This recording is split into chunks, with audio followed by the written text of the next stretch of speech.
So today is June 5th, 2020, and here we are welcoming back our past Houston Asian American interviewee, Julie Tam. And thank you so much, Julie, for joining us again for the Oral History collection on COVID. So Absolutely. thank you. And to start, can you share with us how your business has changed or been impacted during the COVID pandemic? Sure. Well, like so many others, we decided to close our office off to the public so that we're not increasing the number of people or allowing the same number of people to come in and then possibly spread infection, either way.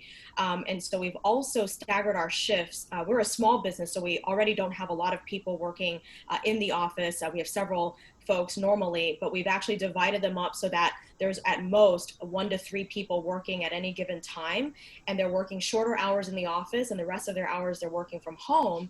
And so there's also a 3-hour gap between the end of one shift and the beginning of another shift to allow for the air to clear, because we've also read, some studies that have shown that the aerosols from people's saliva and mucus do stay in the air for a few hours.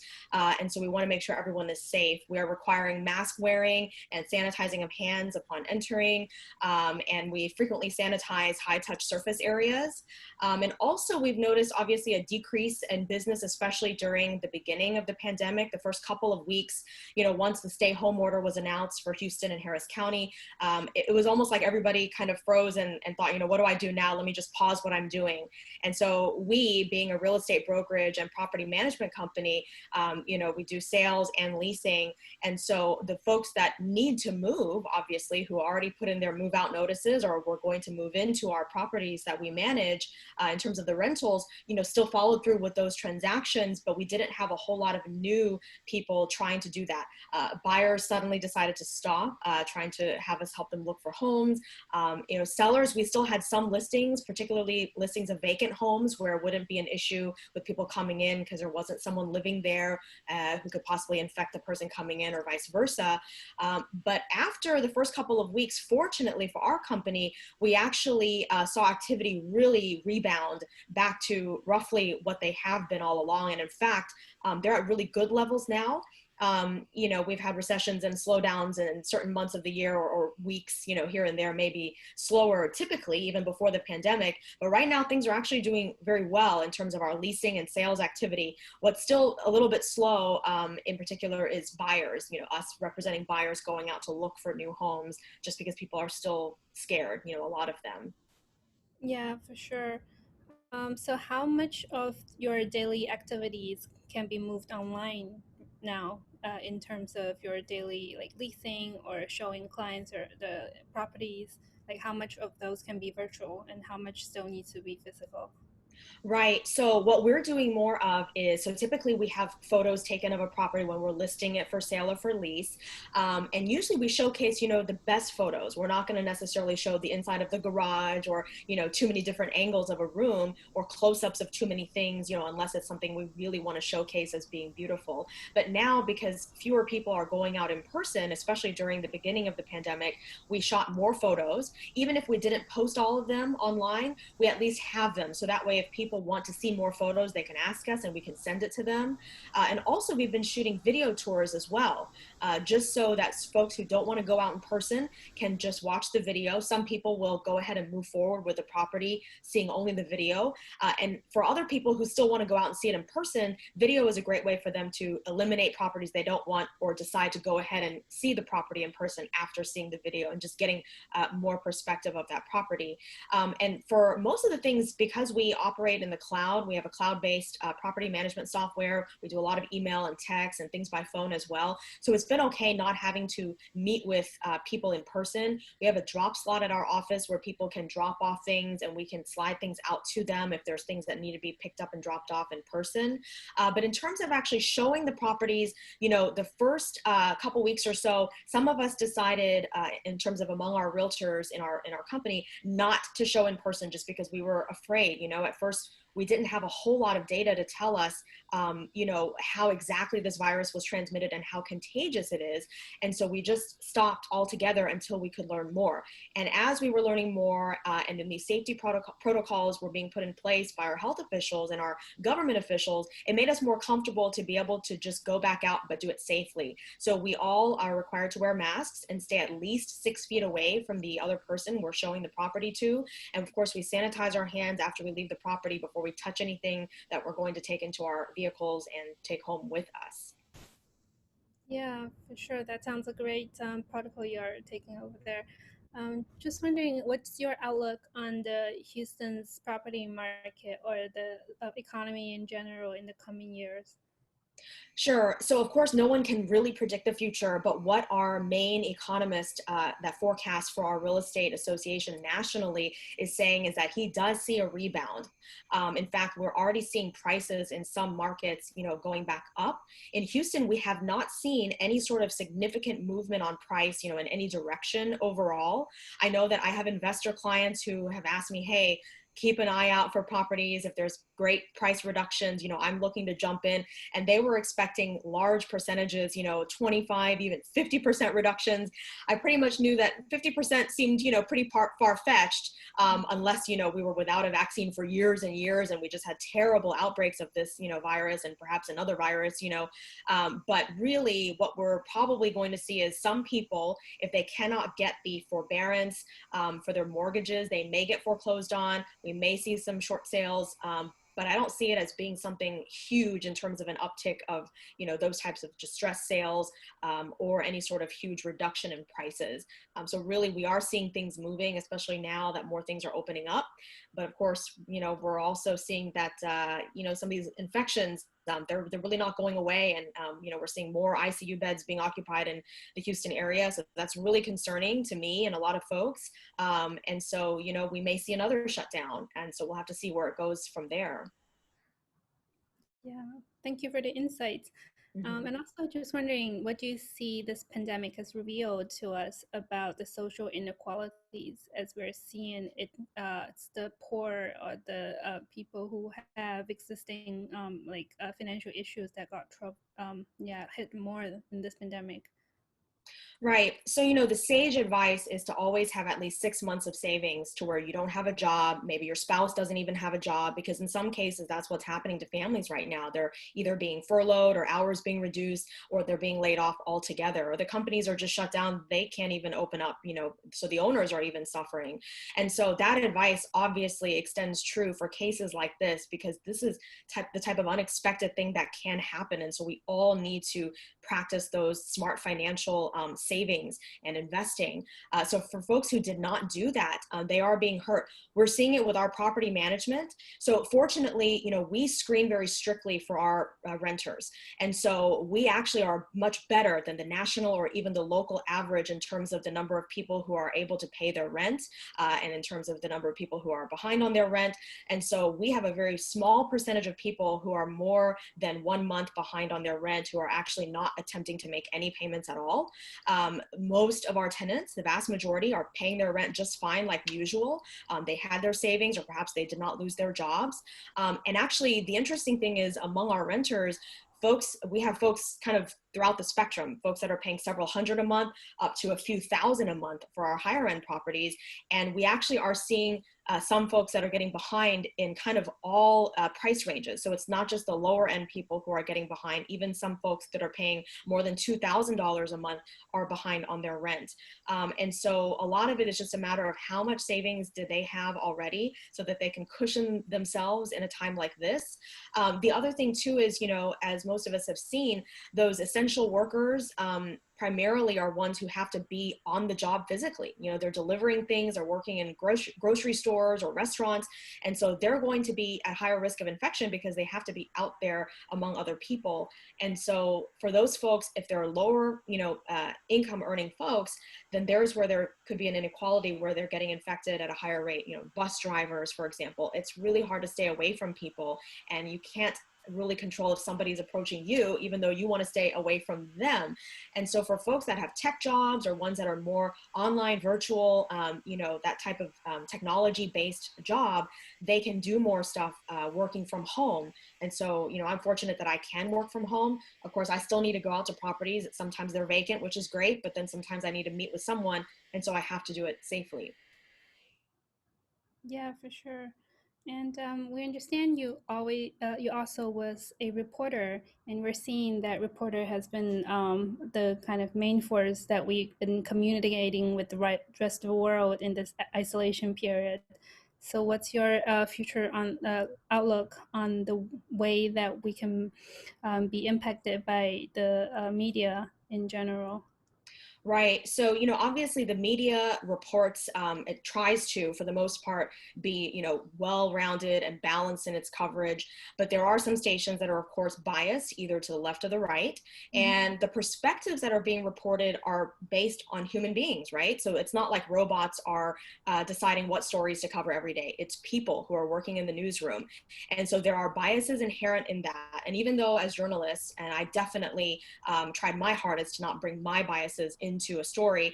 But naturally, even if you try to put those biases aside, we still come up with story ideas and report on things and choose to talk to certain types of people based on our upbringing, our background, our experience, and how we think a story should be told. And so unfortunately, I do see that. And now on the other side, where I'm part of the audience watching the news coverage that I was a part of, as a reporter and anchor for more than 10 years, I see some of that bias coming through, and you can see some of the opinions, being interjected in the coverage, and and folks talking about things like that. So it is unfortunate. There are definitely people on all sides of the issue, in all political parties of all colors, who are following and are also not following the rules in terms of what the CDC and other health officials have told us in terms of what we should be doing in the pandemic. So while some of the coverage may be skewed towards saying, that conservatives are the ones who are protesting and not wanting to wear masks, well, we're seeing plenty of liberals doing the same thing. So people are guilty on both sides, and then people are also doing the right thing on both sides. And I think, it shouldn't be a political issue. This is a life and death, health and safety issue for human beings, for our fellow human beings, and for yourself, really. So we should all act, frankly, if you act selfishly, just wear a mask, be safe, protect yourself, and you'll be protecting others, and then we'll all be better off in the end. Yeah, sure. And also, just to touch on what we previously experienced on the news, that a few cases of the hate crimes towards Asian Americans, and also probably leading to up to now, which wasn't directly impacted by the pandemic, but I guess like mentally people are locked down and locked in their homes in certain ways. What's your perspectives on how the pandemic has in a way divided us in amidst all these very dramatic events? Right. So, it's interesting because during the first several weeks of the pandemic, we saw a lot of hate crimes, both verbally and physically, against Asian Americans. Anybody who looked like they could be Chinese, where the virus apparently came from, was targeted. And it's very sad. We saw, elderly people being physically, violently attacked, who were completely helpless, their businesses being defaced by, graffiti messages of hate, against the Chinese. And so it has really been very sad. Chinese people don't tend to be very vocal or loud about these things.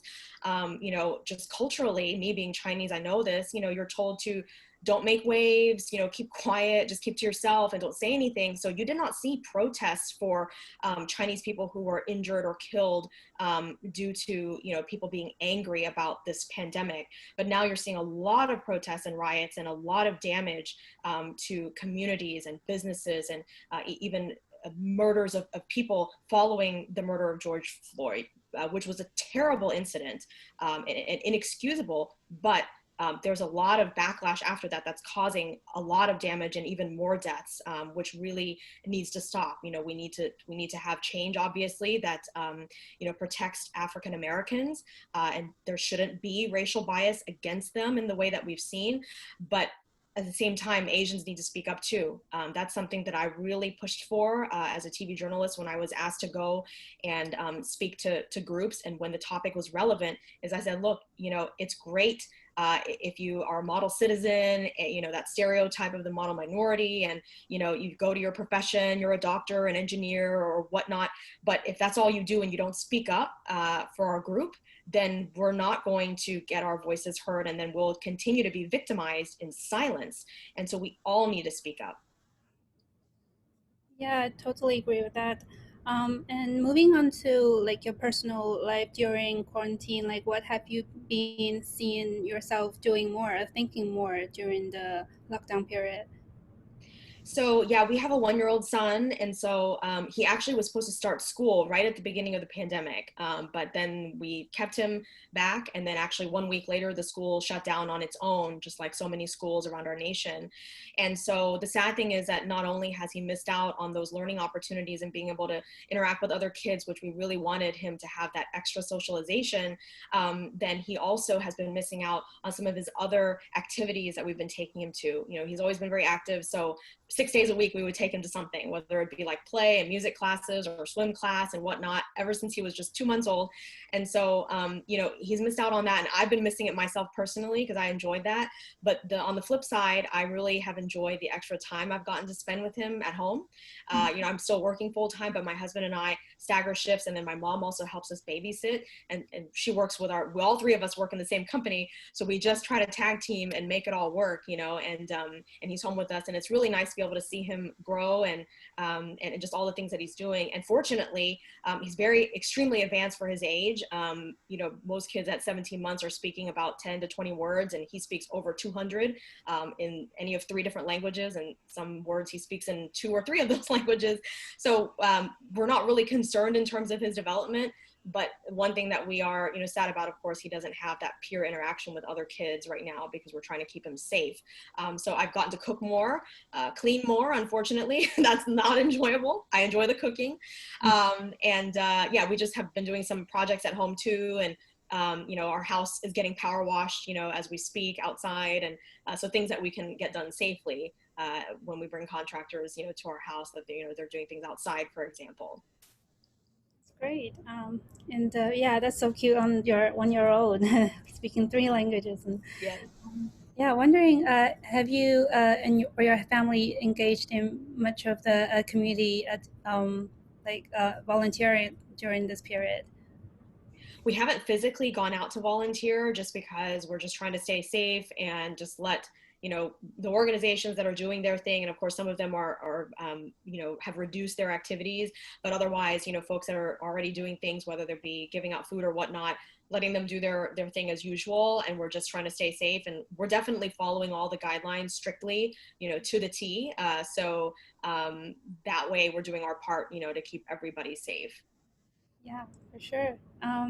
And before we close, can you also share some outlooks or your future perspectives on how we come out of this pandemic? Like, what will be the biggest change that we will experience?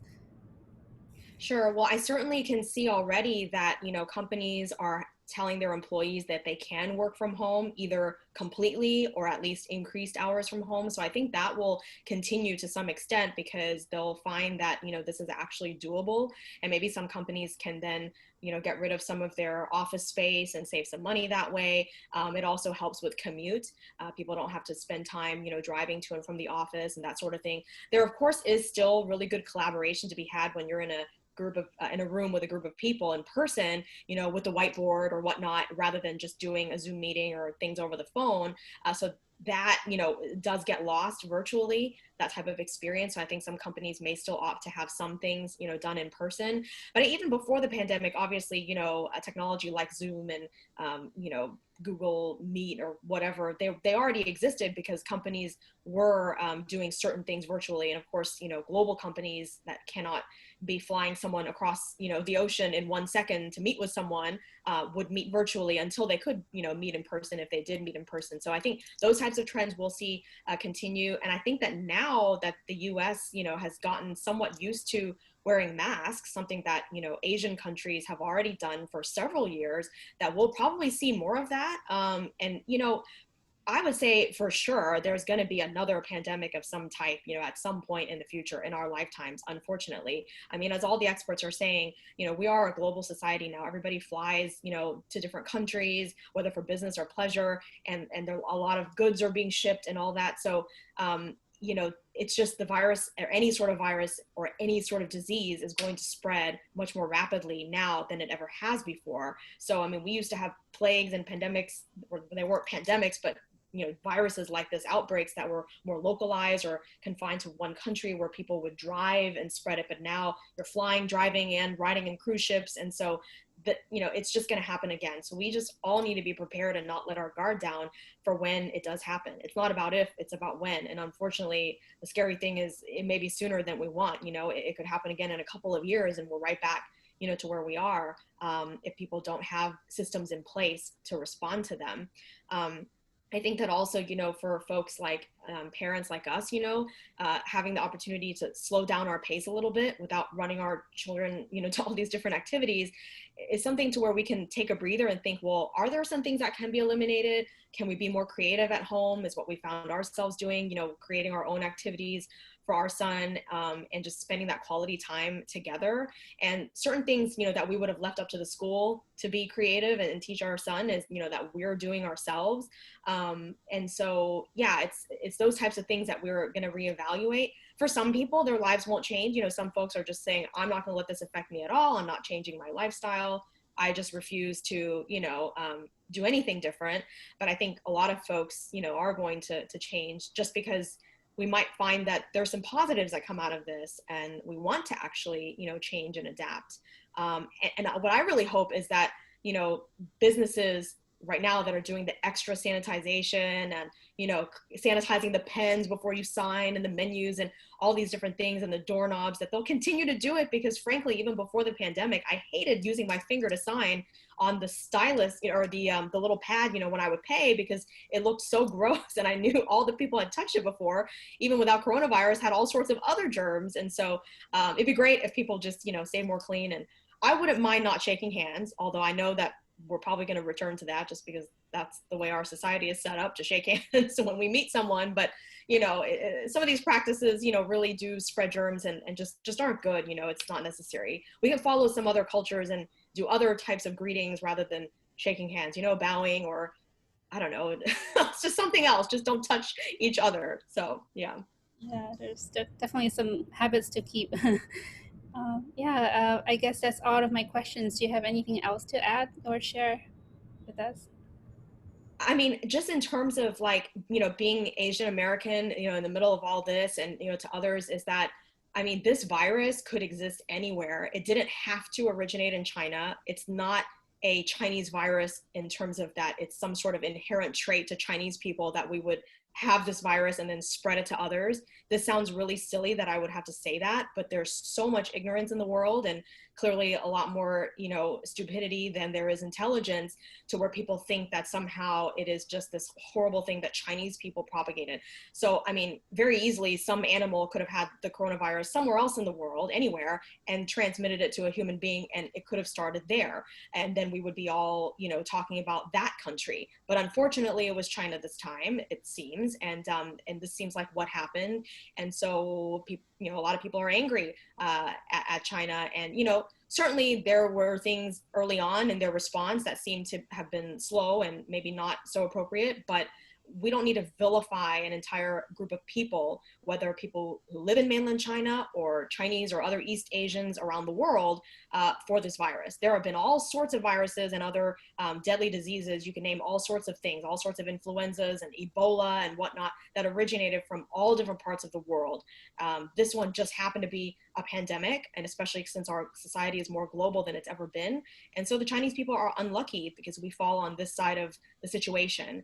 But people really just need to, use their brains, look at the facts, do the proper research, look at the statistics, have the right perspective, and don't just jump to, racist conclusions, because that's just silly. And it's just people wanting to find a scapegoat, and because they're angry. I understand. I'm angry too. I hate this pandemic. I hate that we have to go through this. I like the positive things that have come out of being able to stay at home and, But just the fact that so many people have lost their lives and have horrible medical consequences, even if they did not die due to this virus. I mean, sure, we can all hate the virus, but we shouldn't hate the group of people that it just so happened to originate from.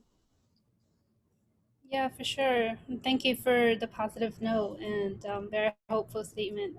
I hope we'll unite and not hate each other through this pandemic. Mm-hmm. Great. All right. Um, yep.